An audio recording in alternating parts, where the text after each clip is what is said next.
aí, você consegue ter melhores informações sobre a osteoporose? Nome complicado, né? Toda hora eu estou aqui me embolando, falando diferente, mas é osteoporose, esse nome aí dessa doença. O que a gente pode fazer para evitar, para prevenir? A gente já falou da alimentação, falou aqui da questão dos exercícios, né? Exercícios físicos que precisam ser feitos. As mulheres, elas só devem começar a se preocupar de uma maneira mais séria com essa doença a partir da menopausa ou se ela se preparar antes, se ela tomar cuidados específicos, ela vai ter um período de menopausa mais tranquilo? Como é que é? É isso aí, é exatamente isso. Como a gente estava falando desde o início, a palavra-chave aqui é prevenção.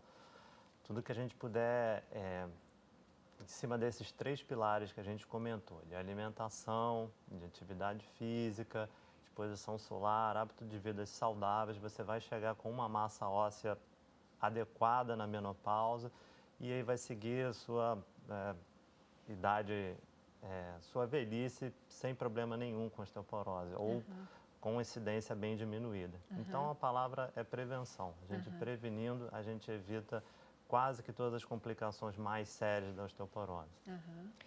E uma pessoa que ela já está com esse problema instalado, como é que é? Ela tem tratamento, claro, vocês já falaram, qual é o tipo de tratamento e tem cura ou vai agora conviver com isso pelo resto da vida? Então, eu só queria voltar um pouquinho no ponto da prevenção, que a gente esqueceu de 2 coisas que são super importantes, o álcool e o fumo. Então, o tabagismo, principalmente na adolescência, faz com que essas crianças ganhem menos osso, a gente forma osso até os 21 anos, mais ou menos. Então, se a criança fuma, se o adolescente fuma, ele forma menos. E o álcool, ele também, mais de 3 drinks alcoólicos por dia, pode parecer muito, mas na vida hoje, na vida moderna, muita gente ingere mais do que 3 drinks por dia. Ainda mais aquela cervejinha, né? Que o pessoal vai, que é 1, 2, 3, não sei o quê, desce redondo demais, né? E a consideração de que é alcoólatra, que é alcoolista e tal, já tá, esse limiar está começando a ficar muito complicado aí na cabeça das pessoas. Então, 3 drinks é considerado já capaz de alterar o metabolismo do osso, né? Então, todos esses fatores que o Eduardo citou aí de prevenção e evitar alcoolismo e fumo. Quanto a tratamento, até bem pouco tempo atrás eu diria para você, não tem tratamento eficaz. Até uns 10, 12 anos atrás, a gente conseguia reduzir o número de fratura, mas a gente conseguia um ganho de massa óssea que era muito inexpressivo. Hoje já surgem medicações e cada vez tem pesquisas de outras que fazem um ganho de massa óssea muito mais expressivo. Então, você vê paciente que tinha, depois a gente pode falar um pouco de densitometria, que é o diagnóstico dela, que tinha uma osteoporose, que passa a ter uma osteopenia, que ganha mais um pouquinho e chega quase à normalidade. Ou seja, ela sai do risco de fratura, que é o que a gente quer, né? Então, para mim, essa é a cura. No momento que o paciente sai do risco de fratura, ele está, a meu ver, curado dessa doença. É para não tomar cuidado o resto da vida? Não, é para vigiar o resto da vida. Mas, naquele momento, ele atingiu um platô capaz de fazer com que os ossinhos dele sejam resistentes a ponto dele cair e não quebrar. Tem uma vida um pouco mais normal, né? Sim. Mais Sim, tranquila nessa questão toda, né? Quais são os melhores exercícios? Como é que a gente cuida dessa história? Você diz exercício é bom, exercício de impacto, o pessoal estava perguntando aqui quais são. Essa é uma pergunta bem comum em consultório, que tipo de exercício uma pessoa, um idoso ou uma pessoa já em risco de fratura, com osteopenia, osteoporose, deve fazer? Bom, eu digo que uma vida saudável envolve atividade física, tá? Se a pessoa não faz nada, a princípio a gente vai negociar para que a pessoa pelo menos inicie. Qualquer coisa já é melhor do que nada, tá? Então, se ela só pode fazer uma caminhada por conta de um problema cardíaco, por conta de uma lesão osteomuscular, a gente vai negociar, ela vai só fazer uma caminhada. Se ela não pode caminhar por osteoartrose, que é uma doença que às vezes também é bem confundida com osteoporose, a gente vai adaptar uma atividade na água, tá? Mas se pudesse afirmar que o que seria melhor para um paciente rígido, sem nenhuma complicação, eu diria que uma combinação de uma atividade aeróbica com uma atividade com carga, com resistência. Então, associaria um exercício aeróbico, uma caminhada, uma natação, uma bicicleta ergométrica com uma musculação. Esse seria o ideal. Perfeito.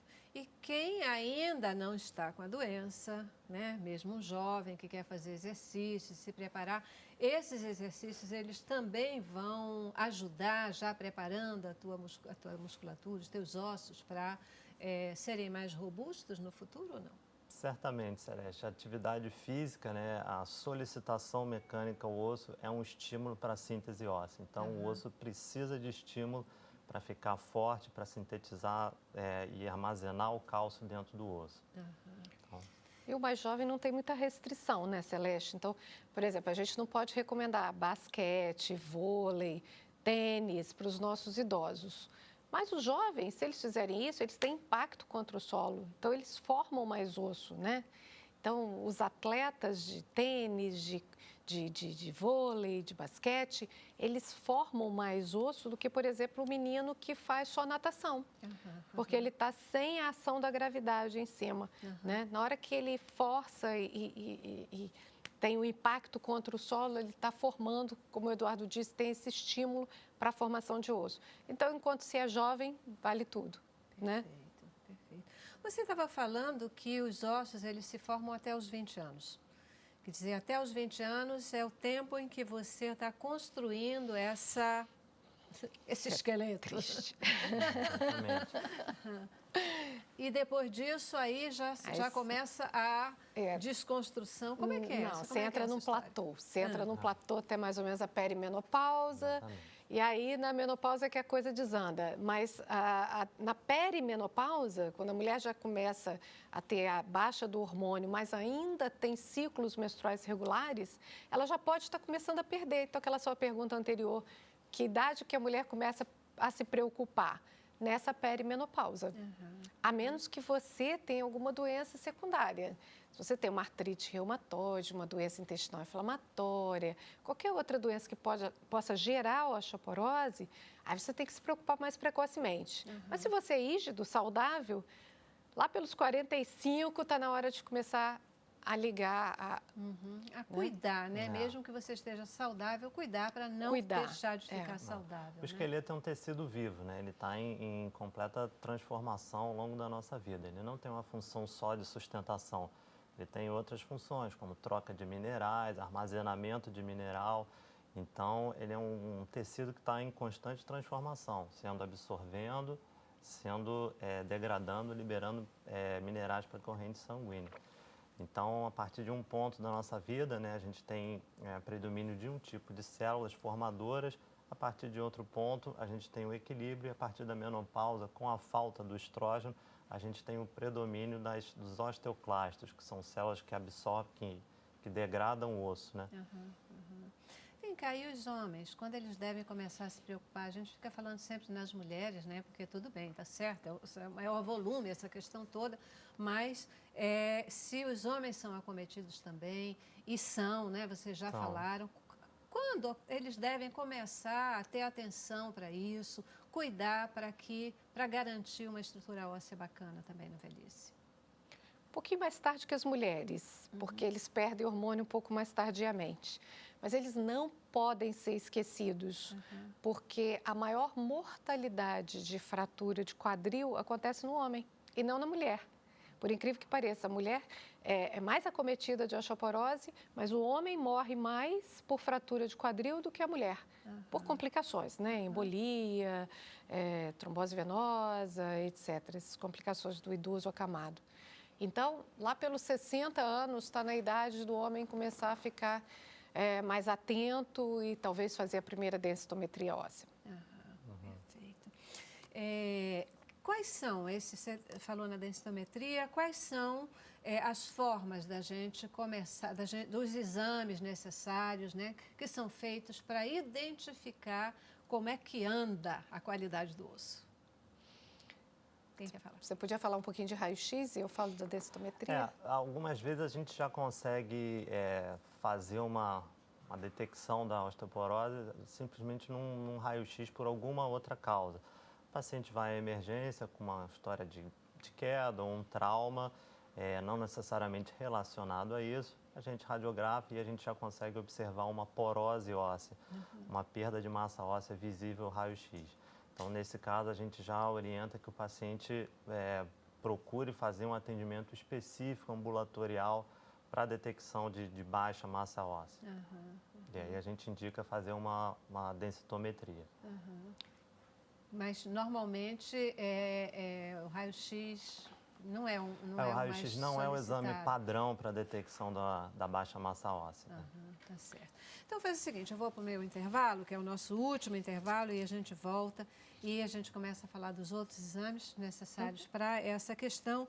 E queria que vocês me dissessem também, uma pessoa que tem esse tipo de problema, se o sistema de saúde, ele dá um atendimento prioritário, como é que é, onde é que tem que recorrer, né? Uma questão, uma preocupação com o nosso idoso, que às vezes tem tido tanta dificuldade de atendimento, né? Um país que caminha para ser um país de idosos, efetivamente precisa de mais atenção. Como que o nosso país tem lidado com essa questão? Tá legal?